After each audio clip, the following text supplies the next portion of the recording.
गांधारी ये बात जानकर दुखी हुई कि कुंती उससे पहले मां बन गई, क्योंकि गांधारी उससे पहले गर्भवती हुई थी। उसकी गर्भावस्था रहस्यमय तरीके से 2 साल लंबी चली। अंत में गांधारी परेशान होकर उसने एक निर्णय लिया कि वे जबरदस्ती अपने बच्चे को जन्म देगी। उसने अपने हाथों से अपने पेट पर मारना शुरू किया। मारने के कारण उसके पेट में दर्द हो रहा था, जिसके कारण वो रोने लगी। वो तब तक अपने पेट पर मारती रही जब तक कि उसकी कोख हिलने नहीं लगी और मांस का पिंड बाहर निकलकर नहीं गिर गया। गांधारी ने पूछा, क्या ये रो रहा है? ये लड़का है अथवा लड़की? जब उसे बताया गया कि उसके गर्भ से क्या निकला है तो वो रोने लगी।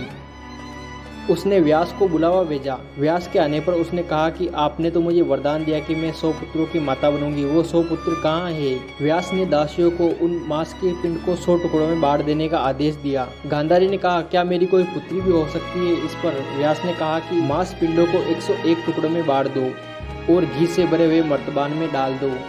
ये इसमें अगले 1 साल तक रहेंगे। उसमें से जो पहला पुत्र निकला उसका नाम दुर्योधन रखा गया।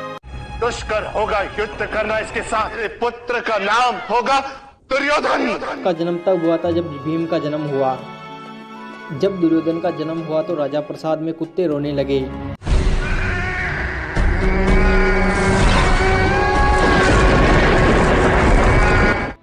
विदुर ने कहा, भैया इस बच्चे को यहीं मार देना चाहिए, क्योंकि ये एक अशुभ संकेत लेकर आया है।